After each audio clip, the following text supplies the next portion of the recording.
ரமலானோட 27வது இரவு தான் லைலத்துல் கத்ர் இரவு.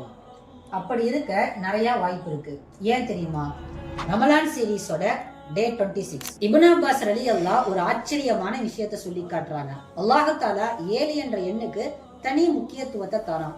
வானம் 7, பூமி 7, மனித படைப்பின் நிலைகள் 7, சஜிதா செய்யக்கூடிய உறுப்புகள் 7, ஷைத்தானுக்கு எரியக்கூடிய கல்கள் 7, தவாப் சுத்தக்கூடிய சுற்றுக்கள் 7. இத போல 7க்கு ஒரு முக்கியத்துவம் இருப்பதனால ரமலானுடைய கடைசி பகுதி 7வது இரவுல லைலத்துல் கத்ர் இரவாக இருக்க வாய்ப்பு இருக்கு என்பதாக சொல்லி காட்டுறாங்க. உபை இப்னு கஅப் ரலியல்லாஹு சத்தியம் செஞ்சு சொல்றாங்க, லைலத்துல் கத்ர் 27வது இரவு தான் என்பதாக. பெருமானார் ஸல்லல்லாஹு அலைஹி வஸல்லம் ரமலானுடைய கடைசி பகுதி ஒற்றைப்படை இரவுல லைலத்துல் கத்ரை இரவை தேடிக்கோங்க என்பதாக சொன்னாங்க.